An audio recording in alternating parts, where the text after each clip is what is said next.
Welcome today to the Healing Our Sight podcast. I'm so excited today to introduce you to my guest, Hazel Dawkins.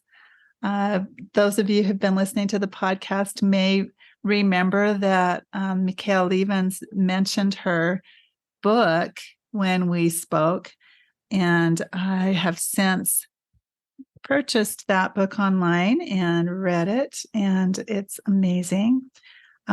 Also, she has written some fun novels that have Dr. Yoko, who's a vision therapy doctor, as the detective in the mysteries, which is really fun. So we're going to talk about all of that today and hear about Hazel's vision therapy journey also. So welcome today, Hazel. Thank you so much. Yes. Tell us a little bit about how your vision therapy journey started, how your vision was when you were young and all of that. Well, I was very active when I was young, fairly active now, but so I just careened into doorways. I fell off my bike. I fell out of trees. I bumped into people. And so the verdict was, oh, she's really clumsy. Right. And if she would slow down a little. And the interesting thing is that I taught myself to read when I was 3. And my daughter Alexandra did the same thing. And but when I read, I used to sit on the floor. And now I look back and I realize that I was stabilizing myself because my vision system was not in balance.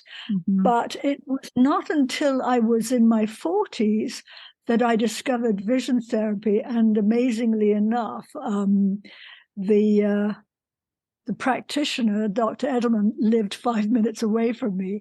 And it was the second time we had moved back to Pennsylvania and the second time I connected with him.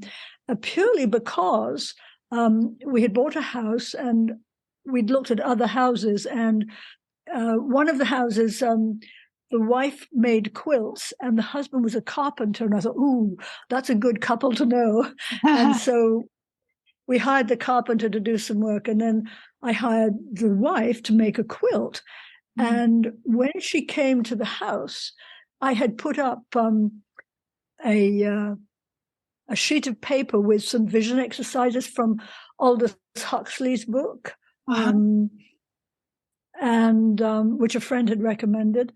And she said, oh, do you go to Dr. Edelman? I said, who's that? And she said, well, my mother-in-law works for him and he treats people with vision problems. I thought, oh, my goodness. So when I went along to see Dr. Edelman, he said, well, you're not blind in that eye. And I said, I am blind in that eye. It's all black. It's all been black ever since I was about, 10 or 11 when I had surgery to correct an inturning eye. And my father would say, he would hold up one hand and cover my good eye and say, what do you see? And I'd say, I don't see anything. It's all black. And he said, how can that be? And of course, we didn't know, and it didn't bother me in the least. And I now understand that's partly because my vision imbalance precluded me from considering the question. As far as I could understand, I could see perfectly well with one eye. Who cared if I had two? So right. It's interesting how you look back and realize what decisions and understandings you had. Mm-hmm. So when I got to Dr. Edelman, and he said, no, you're not blind in that eye. And I said, really? All my life I've been to ophthalmologists, just for way back when you worked in Europe, you usually had a medical appointment before you were accepted for the job.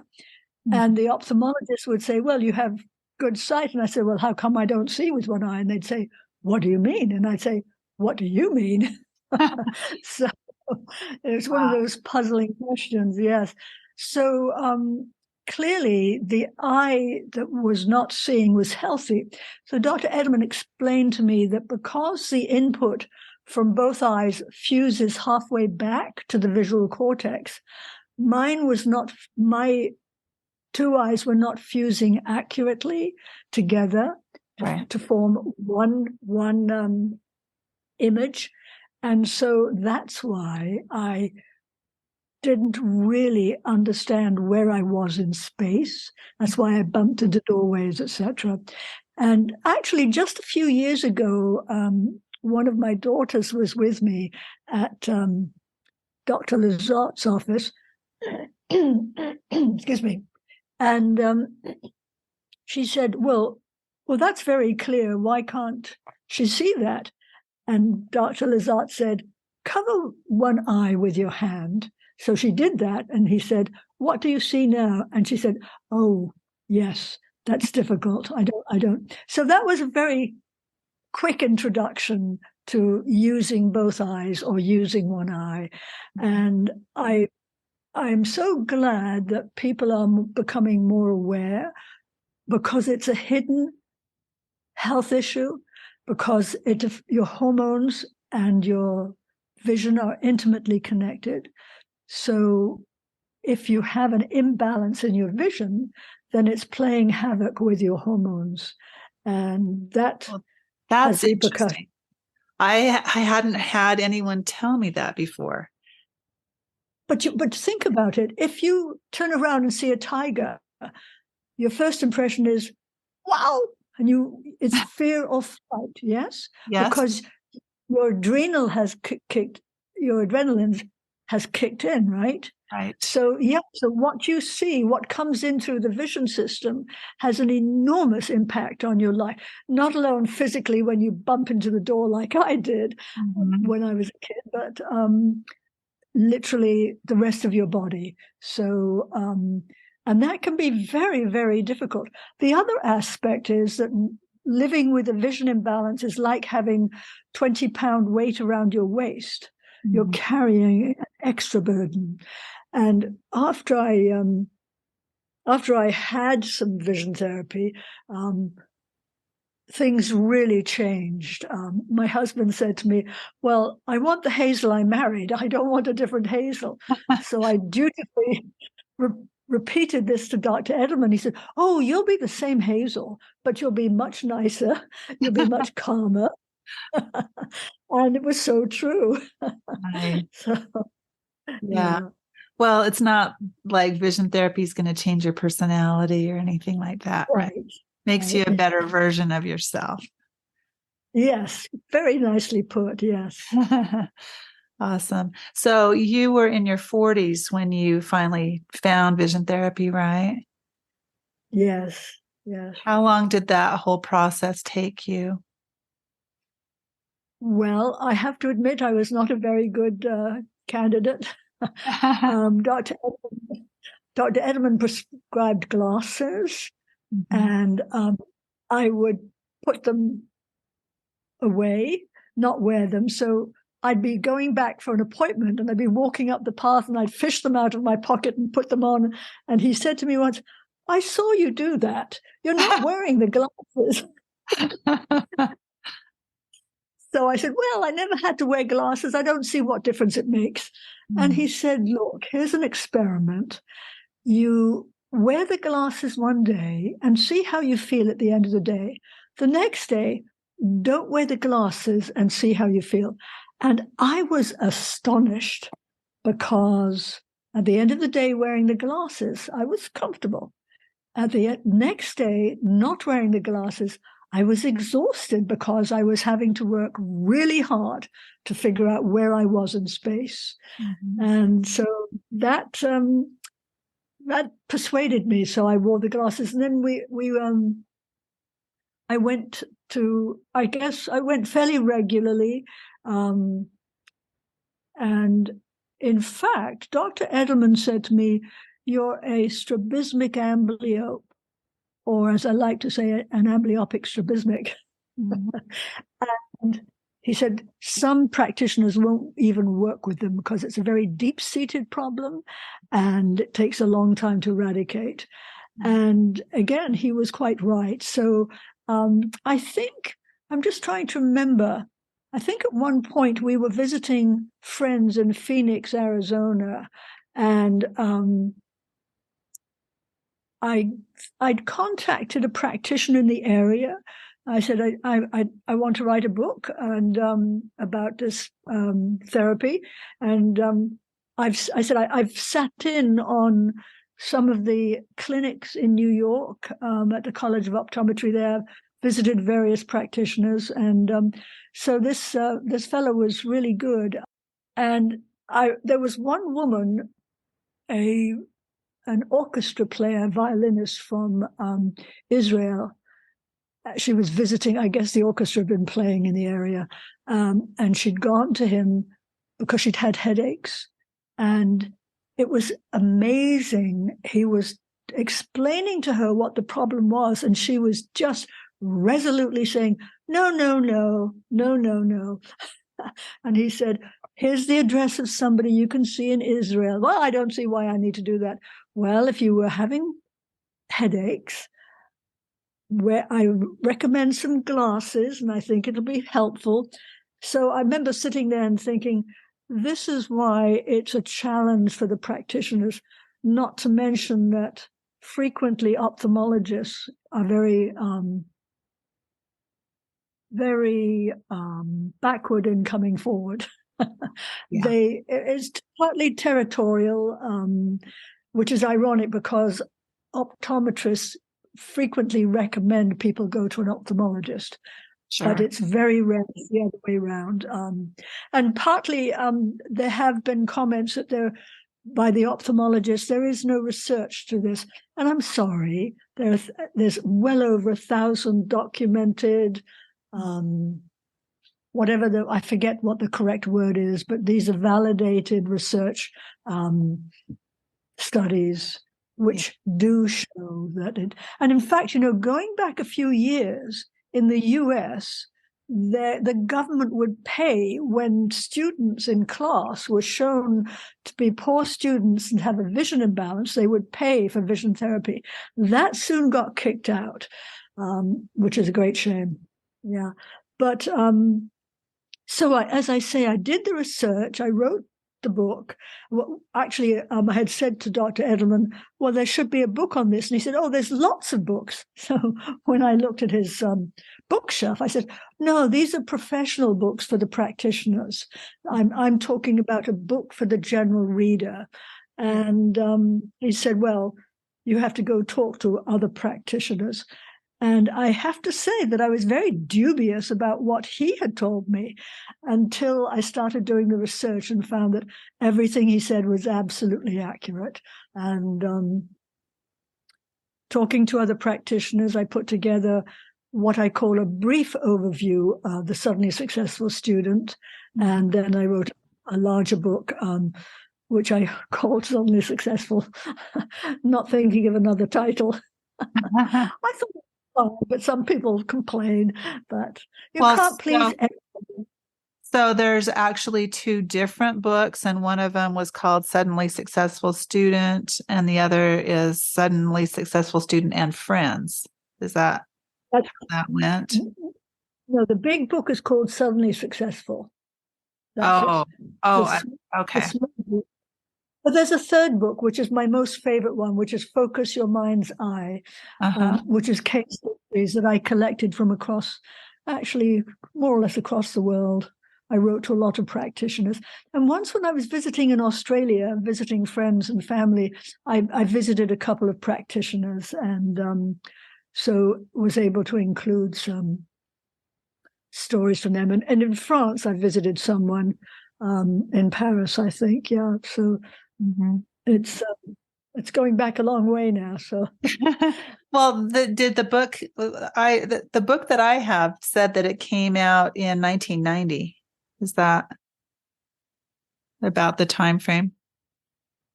Actually, that's probably a revision. Bob Williams, who was the director of the OEP Foundation, said that we became very good friends, and I had said to him, there's a lot more information about this now, and he said, I would love if you could have a new copyright, because that's always so. By adding some more information, you can take a new copyright. I think it came out in the 1980. 4 or 5 was the first. And I remember I was visiting friends in Southern California, and I went to visit Bob Williams, and I said, will the foundation be interested in this? And he said, at the moment, the board that we have won't be interested. But he said the board is changing, so come back or contact me next year. So it's interesting how I think partly it was protective. Practitioners didn't want to have a lot of mud slung by the ophthalmologist, who were very, very ready to do that. Oh, there's no research. Oh, it's all hoo-ha, you know. Right. Well, and you've updated it since then too, haven't you? Because when I was reading it, I was noticing there's things that were in the 2000s that you were referencing. Yes, So, exactly. yeah. Yes. Yeah. What's been the response to the book over the years? Well, when it first came out, practitioners were very happy, and they bought it by the caseload. And Bob Williams at OEP said to me once, "You've made more money for us than any other book or any other activity," which was great. What about making money for you? Did you get to make any money off of it? Yes. And actually it spoiled me, because I thought, oh, you write a book and you make money. It is not the case. Okay. But you know, to me, it was so important to try to share the news. And I got some wonderful phone calls and letters from people, often teachers, saying, I'm so glad. When I was in college, I had a vision imbalance and I so struggled, but I was so determined to get my degree. And thank you so much for writing this book, because so many people have no idea that, especially parents. Mm-hmm. And in fact, one teacher said that she was called in by her principal, who said, you know, what you're recommending is voodoo. You know, you should not be talking about this. It's just rubbish. And, you know, again, the comment was, you're a teacher. If you want to stay at this school, you stop talking about this. And you think, what on earth is wrong with people threatening somebody like that? So this woman was wonderful. She said, so I rewrote how I spoke to people. Mm-hmm. I would say, oh, did you hear about so-and-so? You might want to talk to that family, because they took their child to Dr. So-and-so. And so she managed to, very smart. Yes. Yeah. Well, I think that the schools really just don't want to have to pay for it. Mm-hmm. Because that's kind of the instruction that I had when I was a substitute teacher. Oh, interesting. Yeah, they told me. Yeah. It was about the time that I started vision therapy in 2011, and they told me not to mention it to anyone. And there were kids struggling in my class that I was a long-term sub in a classroom, and there was a particular child that really struggled, and I wanted to tell his parents that there were some things they should look at, and they said I couldn't say anything. Oh, that's, you know, something that is a type of abuse, because the civil rights of the individual are being impacted deliberately. Yeah. So sorry to hear that. Yeah, no, that's partly why I decided not to go back and get a teaching certificate and teach. I just didn't live in that environment. So very frustrating. Yes. Very, very much so. Yeah. So they've come out with a lot of books since then. Is your book still doing well? I actually, Bob Williams retired. He always was in touch and would send checks. And then they did move from California. They still have an office in California, OEP does, but they moved to Maryland, I think. Yeah. And I had to write to them a couple of times and say, you still have my books on your website? And then finally I would get a check. So, but it's rather naughty to have to chase them. But I suspect that my book opened the way for practitioners to write. They had, they've been so busy. And it's also the growth in social media and technical reality, virtual reality, I should say, that I think that they realized that they could share more about what they were doing other than having a practice, which when you think about it, it's an incredible business, because the fellow that I met in Arizona, he said that the ophthalmologist was so hostile, they kept stealing his sign and taking it away. Really sad, yeah. Well, I think a lot of the books have been published by the optometric extension rather than in the general publishing industry. But your books are now on Amazon, right? Yes. And probably, I don't know, I've never checked, but probably some of the other books are on Amazon too. But and I'm afraid I'm a classic writer. I don't do too much with the marketing. If anybody does follow through, there are ways to reach out more to people to say that you've got a book. But at least the book is on Kindle. Right. So, right. As well as a paperback. Yeah, I found your book on Amazon.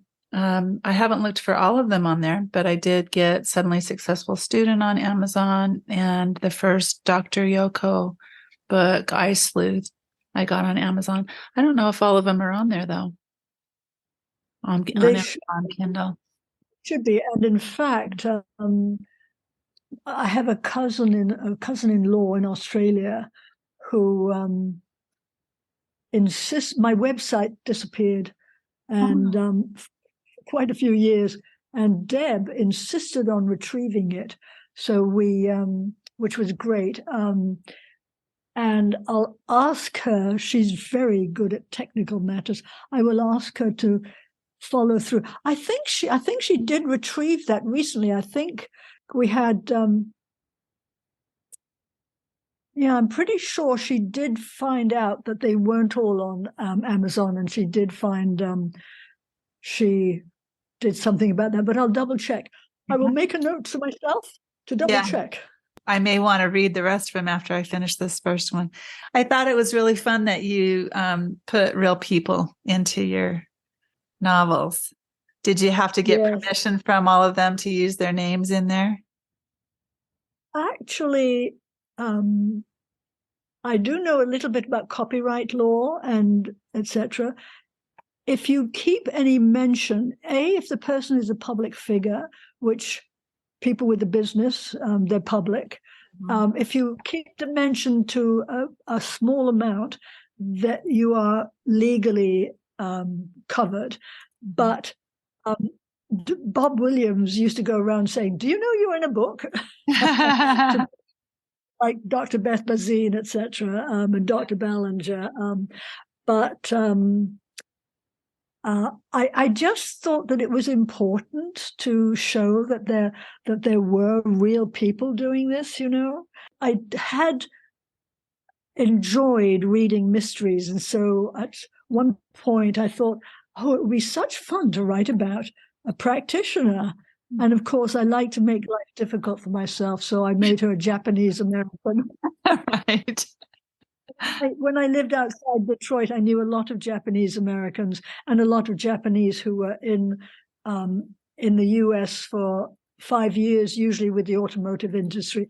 And so that was a lot of fun having Dr. Yoko. Now, from the vantage point of several years, I am not pleased with them. I would have handled. I would have added more substance to the. I would have had more people other than Dr. Yoko and a few practitioners. But I think every writer complains bitterly about the work that they've done. My favorite book of the Dr. Yoko series is the second one that I did with Dennis Berry. Okay. I'll be looking for that one too. Yeah, that is really fun. So in your memoir, you talk about your vision therapy a little bit. And then at the end, you have a little addendum where you're talking about um, how your vision is now, right? And you mentioned that it's still a struggle to keep your eyes straight, but yet Yes, you still have balanced vision. yes, yeah, yes. It's interesting. When I finally did retrieve vision in my left eye, so it's no longer black if I close my right eye. Uh-huh. Um, However, so I have very low central vision, which is what you need to use when you're reading. Mhm. And I have very strong peripheral vision, which is really important when you're driving. Often, when there are accidents, automotive accidents, people will say, "Oh, the other car came out of nowhere," and that's because their peripheral vision is not very good. Yeah. So I found that I was indeed much more balanced. I could handle the daily routine more easily, and I was indeed uh, calmer. My Yeah. middle name is impatient, unfortunately. So I always want everything done right away and better do it well, But unfortunately, we don't know why the left eye was compromised, and it probably was from birth. And I think it was Dr. Forrest at New York College of Optometry, brilliant practitioner, written a lot of books and just wonderful. He told me that it can be very difficult because if an infant has a high fever, it can damage part of the vision system. Then there can be a blow to the eye when you're young or even older. In fact, Sir Salman Rushdie, I guess a few years ago, was attacked when he was giving a talk, and he was blinded in one eye by the attack, which is, I think it's extremely hard as an adult because I grew up with one eye. I didn't think anything of it. And so suddenly coming to having two eyes was a really profound experience and really something that I not only appreciated, but I valued highly. And recently, I was visiting friends in the US, and one who is an artist has macular degeneration. And so she's going blind. And I remember thinking, yikes, what's going to happen if I ever lose my good eye? But interestingly enough, Dr. Edelman said that if I covered my strong eye for periods at a time, it should help improve the quality of the left eye vision. I did do that for a while, and it didn't seem to help. Perhaps it wasn't long enough. So, yes, and I am lazy about holding my eye straight, the left eye straight. With most people, this is an involuntary thing, like you breathe and your blood rate is everything continues. For me, it is a voluntary action, and I can do it, but I have to think about it and I have to do it. And so I think, oh, well, when I finally, when I've had some balance in my vision and I realized that when I was hanging out, I said to my husband, "My goodness, what did you think of that?" And he said, "Well, nothing. It's just you. There's a lot of people like that." So I thought, "Oh, okay." So that was nice. I think that And people do get used to it. After my surgery, one of my piano students told his dad, who is my doctor, that he liked me before.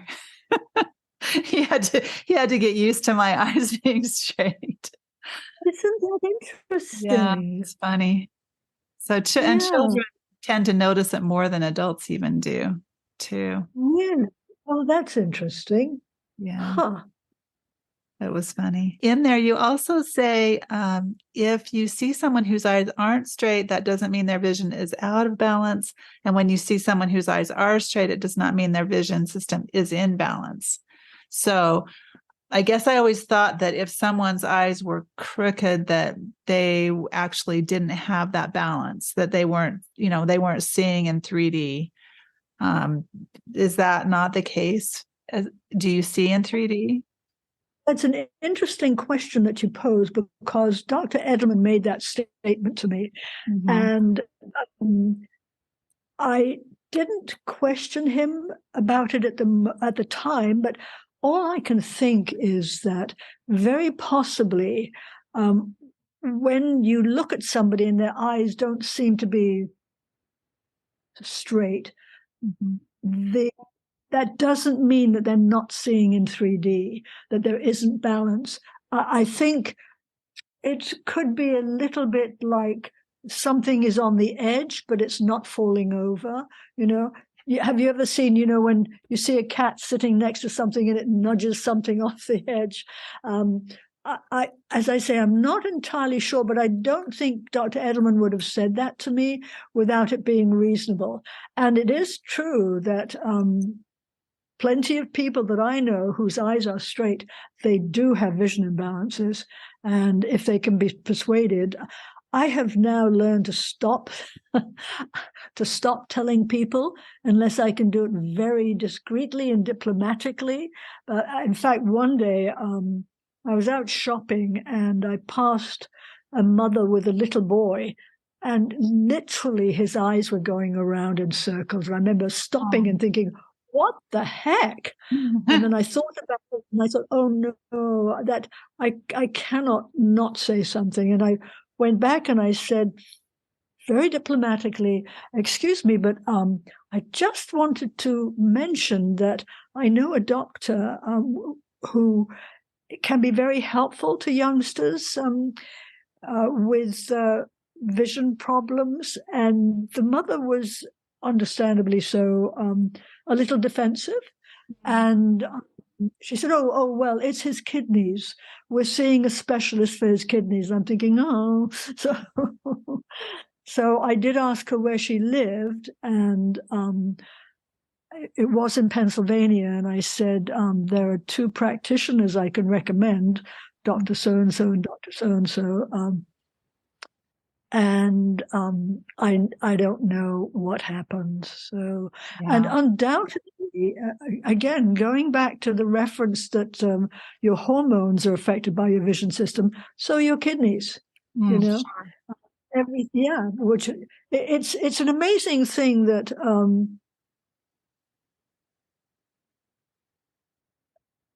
my kidneys have always been diagnosed as weak. Now, for the average Western doctor, they're fine, they're okay. But I go for acupuncture, I go to herbalists, etc.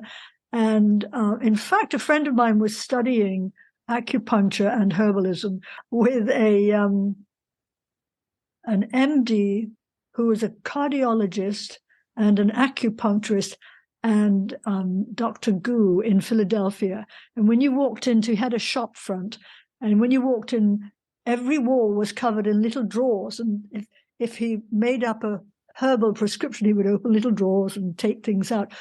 But Jenny, my friend who was studying with him, had felt my pulses. And she said, oh, your pulses are very weak.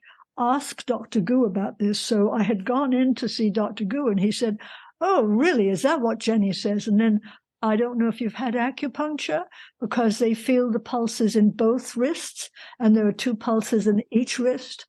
And so he felt my pulses, and he said, oh, yes, your kidneys are very weak. And I said, well, why is that? And he said, because you're old. Oh. Which is, well, that's the Chinese answer for a lot of things. I think I was in my 50s at the time. So, but now looking back, I am sure that my kidneys were depleted by the constant vision imbalance. And it's lucky that I have good energy. I still do yoga, and I switched from playing tennis to doing yoga, which is easier to find time for. Sure. So yeah, and actually, it's lovely being in England because I'm close to my siblings, and we're all very strong and healthy. They all have vision imbalances, and they don't listen to me, but that's okay. So, It seems like the people closest to us are the least likely to listen. Yeah, that's been my experience also. yeah. Yeah. But we don't treat our body as a whole entity like we should, you know. Exactly. Yes. Yeah. Good point. Wow. It's been awesome talking to you today. Do you have some final advice for the listeners today regarding vision? Well, I would say run, don't walk, to a practitioner of neurooptometry, because even if you have reasonable vision, you can find that the correct prescription, if you wear glasses, is so valuable. It really supports your entire activity day by day by day. And if your vision is not in good balance, you're going to the right person to help you. And these practitioners are very gifted people, and they've gone a long way. Once they had their degree in optometry, they then decided to go for post-optometric studies, and that's expensive and time-consuming.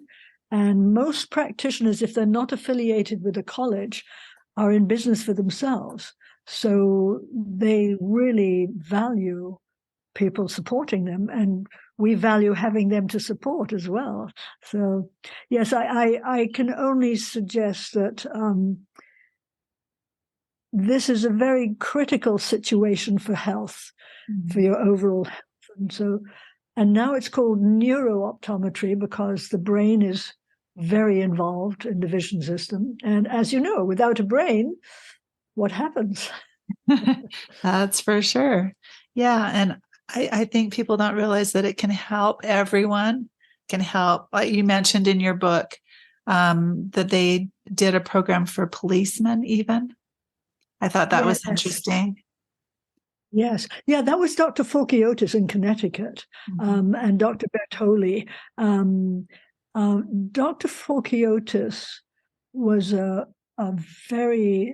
they both were very distinguished practitioners, very involved in their community. Dr. Forkiotis was also a certified court witness. When they call in a specialist on certain things. So frequently he was in court. So he got to know a lot of the police force in Connecticut and offered them a lot of strategic help. And Dr. Bertoli very much did the same thing, followed through with what Dr. Forkiotis was doing. I was very fortunate because I was living in Connecticut, so I was able to visit Dr. Forkiotis and Dr. Bertoli quite a bit. We would end up having long lunches and talking about the state of vision, which was great. Yeah. Must have been an experience. Yeah. Yes. And I always found that the practitioners usually were very welcoming and grateful that I knew something about the therapy, as opposed to having to convince people about it. Right. Yeah. Well, I think that what we're doing now is hopefully going to raise some more awareness, right? And I'll recommend all of your books, and I'll put a link in the show notes so that people can and check those out as well. And we'll maybe find another time that we can chat later. Okay, that's wonderful. I think what you're doing is absolutely brilliant, and I think you deserve a full gold medal or 3 gold stars. Oh, that's That's very the sweet highest. of you. That's very sweet of you. I think that it's really fun that there's finally some fiction that includes vision therapy. I don't know if there's anything else like that out there. I don't think so. And again, because my experience with my factual books was so positive, I thought, oh, great, these will fly off the shelves. Actually, Well, we're raising. We're going to raise awareness that they're there. That's going to be helpful. Yeah. Wonderful. So fun. Well, thank you so much. And thanks for spending this time with me. And we had a big difference in time that we had to accommodate today. So I appreciate you accommodating that with me too. So well, lovely to have time with you, Denise. Thank you so much. Thank you. Thank you for listening to the Healing Our Sight podcast. I'd love to hear from you. If you like this episode, please share it. And please join our Facebook community at Healing Our Sight to leave suggestions or comments. Have a great day.